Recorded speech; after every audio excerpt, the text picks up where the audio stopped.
গ্যাসের যন্ত্রণায় আর ভাল লাগে না। যদি মনে চায় যে 2-3টা পদ রান্না করি বা ভালো ভালো কিছু রান্না করি, তো গ্যাসের যন্ত্রণায় কিন্তু রান্না করতে পারি না। তারপরও কি আর করার আছে। আজকে তো ছেলেরা বায়না করছে, আম্মু পোলাও যখন রান্না করবা, গোছ যখন রান্না করবা, একটু পায়েস রান্না করো, কারণ পায়েস খেতে ইমরান আজকে অনেক দিন ধরে আমাকে বায়না করতেছে। তো আমি বললাম যে আচ্ছা ঠিক আছে। তো এক এক করে সব কিছু রান্না করে নিলাম। আজকে শুক্রবার। আসসালামু আলাইকুম, কেমন আছেন সবাই? তো এই তো আমি 2টা মুরগি আনিয়ে নিলাম। একটা ব্রয়লার মুরগি আর আরেকটা কক লাল মুরগি, কারণ অনেক দিন ধরে লাল মুরগি খেতে ইচ্ছে করছে। তো এই লাল মুরগিটা এনে তারপরে আমি এই তো ভালো করে বেছে নিতেছি।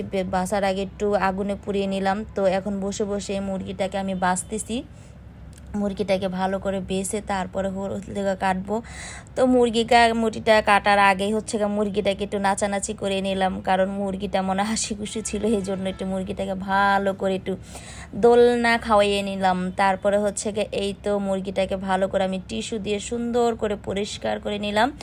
এখন মুরগিটাকে আমি কাটবো। এই তো সুন্দর করে কাটতেছি আর ভাবতেছি যে এই মুরগি সিদ্ধ হতে তো অনেক সময় লাগে, আর সিলিন্ডার চুলা যদি আমি রান্না করি তাহলে তো আমার আরও বেশি সময় লাগবে। তো কি আর করার আছে, রান্না তো করতেই হবে। তো এই তো সুন্দর করে কেটে তারপরে আমি ধুয়ে পরিষ্কার করে এটাকে এখন ফ্রিজে রেখে দেব।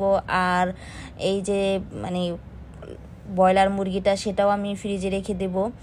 তো যেহেতু সকালবেলা উঠে এই মুরগিগুলো আমি রান্না করব, কক মুরগিটা রান্না করব, তো এই জন্য বলে করে এরকম করে রেখে দিতেছি, কারণ পলি করার কোনো দরকার নেই, সকালেই যেহেতু রান্না করব। তো এই তো সকালবেলা উঠলাম, উঠে চা বসিয়ে দিলাম নাস্তার জন্য। আর নাস্তার জন্য চা বসাইতেছি আর ভাবতেছি সিলিন্ডারে কিভাবে এত কিছু রান্না করব। তো চা বসানোর জন্য আমি দেখেন কত পরিমাণ পানি ঘট করে দিয়ে দিছি, কারণ তাড়াহুড়া করতে করতে বেশি করে পানি দিয়ে দিছি, কি আর করার আছে। তো আজকে যেহেতু আমি রান্না করব, তো শুক্রবার আজকে শাড়ি পরে তারপরে একটু রান্না করব মজা করে। তো এই তো রান্নাঘরে চলে আসলাম। রান্নাঘরে এসে আগে মুরগিটা বসিয়ে দিলাম, কারণ এই মুরগি সেদ্ধ হইতে অনেক সময় লাগে। মুরগিটা যখন একটু হয়ে যাবে, তো মুরগি রান্না করতে করতে তারপরে আমার ডিম পোলাও সব কিছু রান্না করতে করতে হয়তো একটু ঘ্যাস আসবে, তখন এই তো নিপ আগুনে তরকারিটা বসিয়ে দেব, তাহলে সিদ্ধ হয়ে যাবে। আর এই তো তরকারিটাকে আধা রান্না করে তারপরে আমি 50% রান্না করে তারপরে রেখে দিছি। গ্যাস আসলেই গ্যাসে একটু বসিয়ে দেব, সিদ্ধ হয়ে যাবে। আর এদিক দিয়ে ডিমের কোরমাটা আমি করে নিতেছি। তো কোরমাটা আমি কখনো করিনি, এই ফার্স্ট করলাম।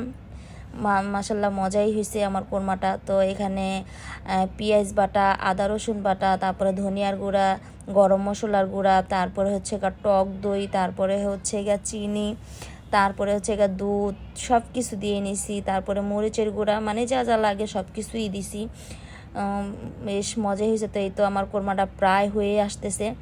তো এখন আমি কোরমাটাকে ফিনিশিং দিতেছি। এই তো কাঁচামরিচ দিয়ে দিলাম, তারপরে ঘি দিলাম, ব্রেস্তা দিয়ে দিলাম, দিয়ে এখন আমি এটা নামিয়ে তারপরে পোলাওটা রান্না করব। তো পোলাওটাও আমার রান্না হয়ে গেছে। তো এখন আমি পোলাওটাকে একটু ফিনিশিং দিয়ে নিই। বেরেস্তা দিলাম, কাঁচামরিচ দিলাম, ঘি দিলাম, সব কিছু দিয়ে আমি এখন পোলাওটাকে নামিয়ে তারপরে গোশটাকে আবার সিলিন্ডারে বসিয়ে দিলাম। সিলিন্ডারে বসিয়ে দিয়ে তো কাঁচামরিচ, জিরার গুঁড়ো সব কিছু দিয়ে দিলাম। আর এইদিকে দেখেন ডিমের একটা অংশ রয়ে গেছে মুরগির ভিতরে। তো সব কিছুই রান্না করলাম অনেক মজা করে, অনেক মজাই হয়েছে। তো আজকের মতো ভিডিওটা এই পর্যন্ত। আল্লাহ হাফেজ।